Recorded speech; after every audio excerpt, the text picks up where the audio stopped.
ఈరోజు ములుగు మండలంలోని ఇంచెర్ల, జంగాలపల్లి, జగ్గన్నపేట, మల్లంపల్లి, మహమ్మద్ గౌస్పల్లి గ్రామాల్లో ఉపాధి హామీ కూలీల దగ్గర ఎన్నికల ప్రచారం నిర్వహించిన రాష్ట్ర పంచాయతీరాజ్ గ్రామీణాభివృద్ధి, స్త్రీ శిశు సంక్షేమ శాఖ మంత్రి వర్యులు డాక్టర్ సీతక్క ఈ సందర్భంగా మాట్లాడుతూ కాంగ్రెస్ పార్టీ అధికారంలో ఉన్నప్పుడే ఉపాధి హామీ పథకం తీసుకువచ్చి పేదలకు పని కల్పించిన ఘనత కాంగ్రెస్ పార్టీది అని, కేంద్రంలో కాంగ్రెస్ పార్టీ అధికారంలోకి రాగానే ఉపాధి హామీ కూలీలకు రోజుకు 400 రూపాయలు ఇస్తామని, కేంద్రంలో అధికారంలోకి రాలేమని తెలిసిన బీజేపీ ప్రతిపక్ష నాయకులపై కేసులు పెడుతూ జైల్లో పెడుతోందన్నారు.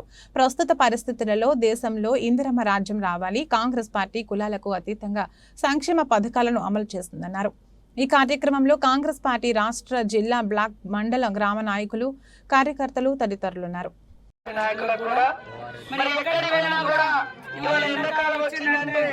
అందరికీ ఉపాధి ఏంటంటే 100 రోజుల పని. ఈ 100 రోజుల పని కూడా ఆనాడు కాంగ్రెస్ ప్రభుత్వమే తీసుకురావడం జరిగింది. గత 10 సంవత్సరాల క్రితమే వాస్తవానికి గడ్డపారలు తట్ట ఇచ్చేది. కానీ 10 ఏళ్ళు రాలే.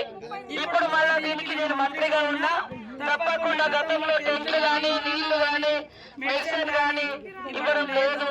దాన్ని దృష్టిలో పెట్టుకొని నేను దిగిన కాబట్టి మరి మొన్న ఆర్డర్ ఇచ్చి అందరికి కూడా మంచినీళ్ళు ఇవ్వాలి, పని ఎక్కడ ఉంటే అక్కడ ఒక టెంట్ వేయాలి, అక్కడ కొన్ని మందులు పెట్టాలని, అట్లనే గడ్డపంటలకు కూడా ఆర్డర్ ఇవ్వడం జరిగింది. రాబోయే కాలంలో మరి ఇప్పుడు ఎలక్షన్ కూడా ఉంది కాబట్టి అది రాలేదు. తప్పకుండా గడ్డపారాలు కూడా ఇస్తాం. గతంలో కాంగ్రెస్ ఉన్నప్పుడు సెంట్రల్ లో మరి సోనియమ్మ గారు ఇచ్చారు. ఇప్పుడు కూడా దయచేసి మీ అందరూ ఏ పని లేకుండా పని ఉందంటే 100 రోజుల పని. ఇది సోనియమ్మ ఇచ్చింది, తెలంగాణ ఇచ్చిన తల్లి సోనియమ్మ, ఇందిరమ్మ ఇల్లు.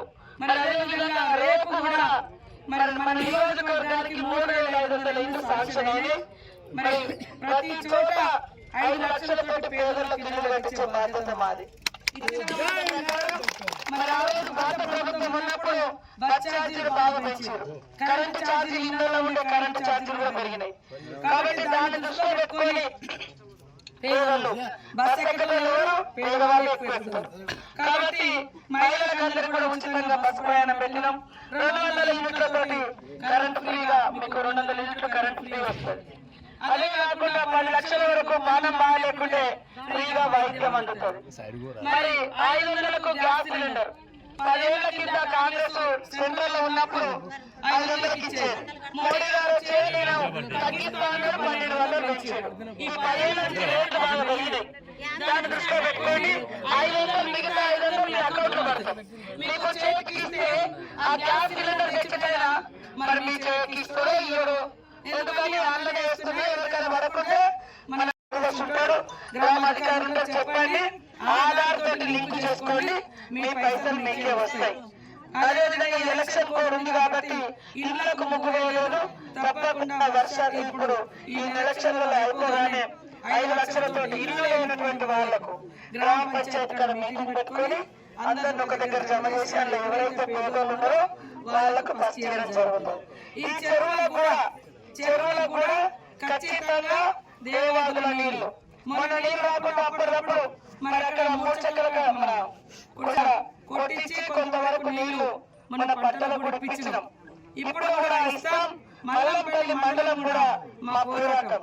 ఎందుకంటే అన్ని అక్కడ పెండింగ్ ఉన్నాయి, ఎలక్షన్లు వచ్చినాయి. గత ప్రభుత్వం దాన్ని ఉంటే జీవో ఇచ్చింది ఎలక్షన్ల ముందు, కానీ దాన్ని జీవో గెజిట్ చేయలేదు. అదంతా కూడా రెడీ చేసి ప్రచురణ చేయబోతున్నాం. ప్రచురించి తర్వాత అభిప్రాయాలు తప్పకుండా మన సీఎం రేవంత్ రెడ్డి గారు కూడా గతంలో ఒప్పుకున్నాం. మీరేం ఆందోళన చెందొద్దు, చేస్తాం. కెనాల్ పాయింట్ పక్క, ఎందుకంటే ప్రతి ఎకరానికి నీళ్లు రావాలి. నిన్న కూడా సీఎం గారు రేవంత్ వచ్చి రేవంత్ రెడ్డి గారు చెప్పారు, ఖచ్చితంగా ప్రతి చోట ప్రతి ఎకరానికి నీళ్లు ఇవ్వాలని. రైతు బంధు కూడా కొంతమంది పడ్డాయి, ఇంకా కొన్ని పెండింగ్ ఉన్నాయి, వాటికి కూడా వేస్తారు. ఎందుకంటే మనం రాగానే ఇప్పుడు 29,000 కోట్లు అప్పులకు వడ్డీ కట్టాడు. ఆ వడ్డీ కట్టడం లేకుంటే ఇప్పుడు అందరు రుణమాఫీ అయిపోయి అందరి అకౌంట్లలో పడేది. రైతు బంధు కూడా ఆ అప్పుకు వడ్డీ కట్టకుండా వాడు గుంజుకుపోతున్నాడు. 7 లక్షల కోట్ల అప్పు ఉన్నది రాష్ట్రం మీద.